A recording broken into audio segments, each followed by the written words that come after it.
Ya, baik. Assalamualaikum warahmatullahi wabarakatuh. Selamat pagi. Ya, pada kesempatan hari ini saya akan menjelaskan hasil penelitian internal Unjani tahun 2022 yang berjudul Rekonstruksi Sudu Primary Air Fan PLTU menggunakan standar NACEP. Ya, saya merupakan salah satu dosen di Fakultas Teknologi Manufaktur. Nama saya Brilian Dwinata dan nomor induk pegawai 412103893. Baik,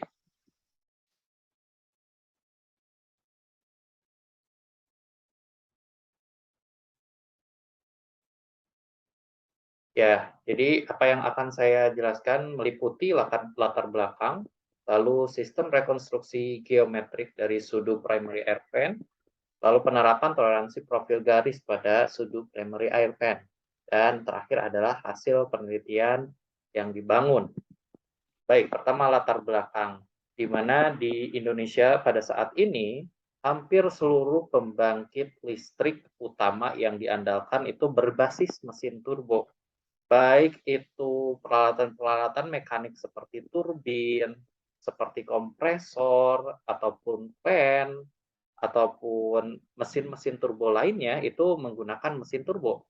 Nah, apakah mesin turbo itu? Mesin turbo secara sederhananya merupakan mesin yang mengkonversi energi, baik itu dari energi fluida yang dibawa fluida menjadi energi kinetik yang akan dimanfaatkan menjadi energi listrik pada generator, itu adalah turbin, atau sebaliknya, memanfaatkan energi listrik untuk mengubah energi yang ada pada fluida, misalkan untuk memberikan tekanan tertentu atau yang lainnya. Itu yang kita namakan dengan kompresor atau pompa atau fan. Nah, kita ini pada penelitian pada kesempatan tahun ini itu fokus pada fan, yaitu peralatan mekanikal yang berfungsi untuk memberikan tekanan pada pembangkit listrik tenaga uap untuk dipersiapkan kepada boiler untuk dibakar kemudiannya. Nah, tekanan ini itu berfungsi untuk meningkatkan performa pembakaran dari boiler tersebut, gitu ya. Bagaimana mekanisme bekerjanya? Jadi di sini ada dua blade, yaitu ada rotor dan juga stator. Rotor merupakan peralatan mekanik yang bisa kita lihat di sini ya, bilah-bilahnya itu adalah bagian yang bergerak untuk rotor, dan stator adalah bagian yang tidak bergerak. Nah, di sini ada mekanisme kinematik di mana momentum dari fluida kerja akan berubah seiring dengan arahan dari rotor tersebut. Maka dari itu, ini adalah poin penting di mana geometri dari rotor harus dikendalikan sedemikian rupa sehingga menghasilkan performa yang baik. Nah, ini adalah perlu adanya pengendalian geometri pada permukaan kompleks sudu mesin turbo. Bisa kita lihat ini permukaannya pada sudu mesin turbo ini sangat kompleks.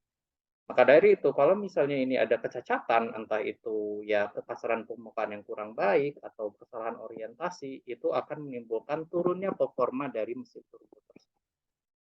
Nah, state of the art untuk pengukuran permukaan kompleks pada penelitian ini, kami menggunakan laser probe, di mana ini merupakan salah satu mesin ukur probe untuk pengukuran yang relatif sangat baru ya untuk digunakan. Nah, yang konvensional ini masih yang touch probe. Kita bisa bandingkan dari tiga aspek utama ya, yaitu kualitas, lalu biaya, dan juga delivery.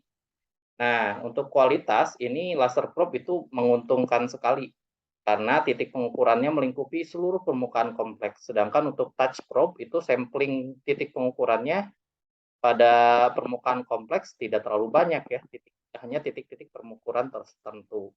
Nah, dari cost juga peralatan instrumen mahal dan kemampuan ekspentor harus tinggi ya dibandingkan dengan laser probe.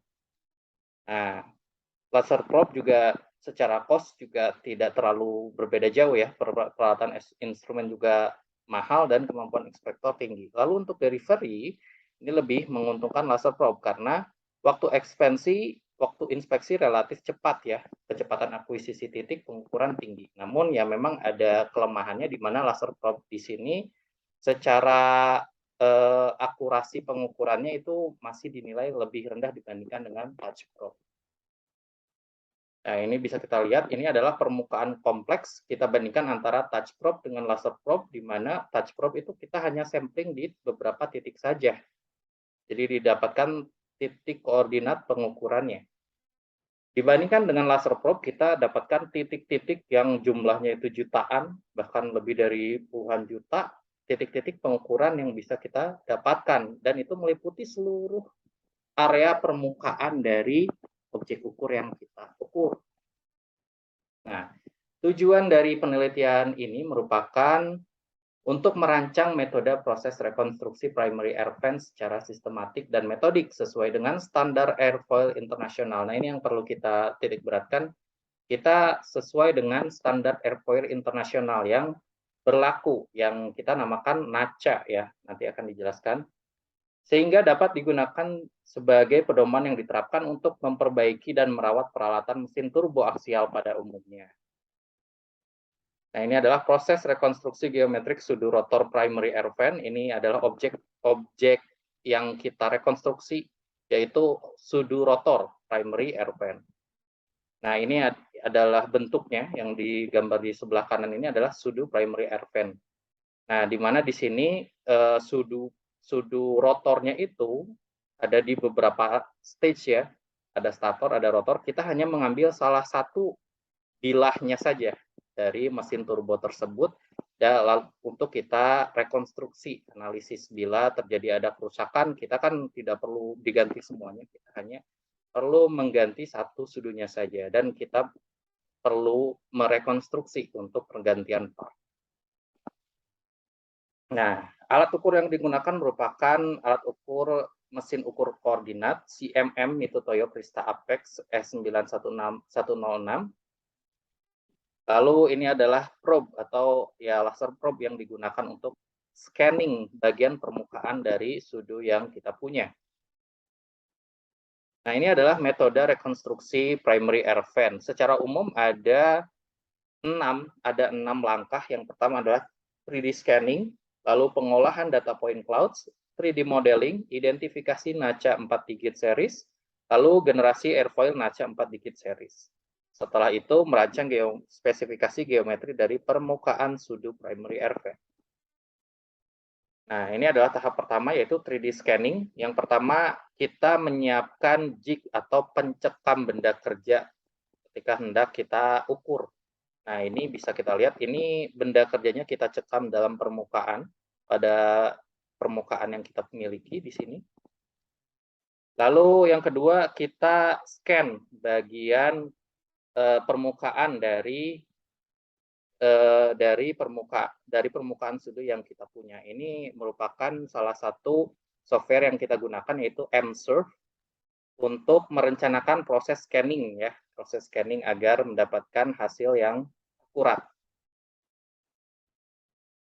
Dan ini masih di perangkat lunak yang sama, kita merge dari semua data scan yang dimiliki. Merge itu kita gabungkan dari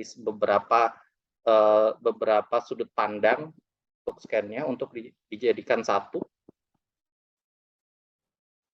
Dan langkah selanjutnya kita memfilter point cloud atau poin-poin pengukuran yang berbentuk noise atau hal-hal yang berhubungan dengan gangguan ya.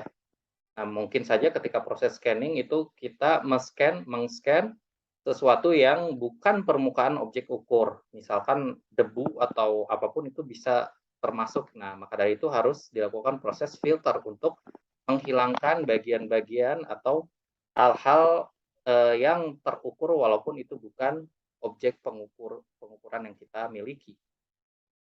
Lalu terakhir itu mengimport point cloud atau hasil pengukuran menjadi mesh. Nah, ini adalah bentuk mesh dari point cloud atau hasil pengukuran yang kita miliki. Lalu langkah selanjutnya adalah identifikasi NACA 4 digit series. Nah, ini adalah standar internasional untuk airfoil ya, yang digunakan pada umumnya di Amerika dan secara internasional juga. Ada beberapa parameter yang perlu diperhatikan. Yang pertama adalah M atau tinggi chamber maksimum. Nah, ini merupakan persentase terhadap panjang chord. Bisa kita lihat di sini tinggi chamber maksimum M, dan ini merupakan rasio terhadap panjang chamber keseluruhan, panjang chord keseluruhan. Lalu ada L kapital, ini merupakan lokasi chamber maksimum pada sumbu chord dalam persentase terhadap panjang chord juga. Bisa kita lihat L di sini. Nah, ini adalah tinggi lokasi chamber maksimum. Lalu double X di sini merupakan ketebalan maksimum dalam persentase terhadap panjang chord. Nah, ini akan kita ukur pada section tertentu pada airfoil yang kita ukur untuk diidentifikasi berapakah naca yang sesuai pada objek ukur yang kita miliki. Nah, ini merupakan hasil pengukuran naca 4 digit series pada objek ukur yang kita miliki. Ada 8 section yang kita miliki. Dari semua section tersebut kita dapatkan identifikasi naca 4 digit series yang dimiliki. Nah, setelah kita memiliki 8 section naca 4 digit series, lalu kita mengenerasi airfoil naca 4 digit series yang baru, di mana ini yang akan menjadi objek rekonstruksi nantinya yang sudah sesuai dengan standar internasional. Nah, ini merupakan section pertama hingga section ke-8, di mana yang paling kecil itu jarak terhadap rotasi rotornya itu sejauh 1277 mm, lalu yang terjauh ini adalah jaraknya 1996 mm. Kita generasi untuk di setiap section. Ini merupakan pada gambar yang di samping kanan merupakan gambar untuk mengenerasi permukaan airfoil yang dimiliki. Nah, lalu kita melakukan proses wrapping untuk mendapatkan section-section yang kita ingin buat. Lalu setelah lakukan wrapping, ini adalah hasil wrap pada setiap section. Nah, kita lakukan proses wrap pada setiap section, lalu loft, ini yang akan dihasilkan. Nah, ini adalah hasil 3D model pada sudu yang ada pada primary air fan. Bisa kita lihat, ini adalah sudu yang sudah sesuai dengan standar naca, standar internasional naca 4 digit series. Nah, setelah itu kita terapkan toleransi geometri pada profil garis permukaan tersebut. Nah, ini adalah toleransi profil garis menurut ISO 1101 pada tahun 2017. Ini merupakan standar terbaru untuk penerapan geometri pada permukaan kompleks. Bisa kita lihat di sini, ini adalah zona toleransi dari profil garis. Ini yang akan kita terapkan pada permukaan airfoil yang kita punya. Nah, ini adalah ilustrasi penerapan toleransi profil yang ada. Nah, ini adalah T itu adalah ketebalan toleransi geometri. Ini merupakan zona yang aman ya. Jadi yang garis merah putus-putus ini merupakan zona yang aman. Ketika profilnya itu sudah melebihi atau lewat dari garis tersebut, maka kita simpulkan bahwa profil tersebut itu keluar batas toleransi yang akan menyebabkan turunnya performa primary air fan secara signifikan.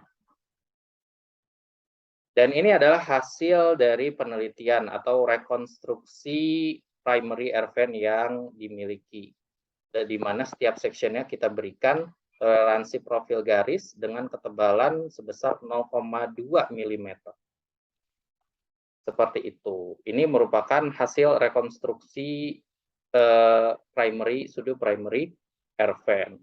Nah, untuk penelitian tahap pertama ini, hasil akhirnya itu adalah seperti ini. Nanti penelitian lanjutannya itu diharapkan kita bisa membuat prototipe dari primary air fan ini, lalu diuji secara numerik dan juga diuji secara eksperimen performa dari primary air fan yang dimiliki.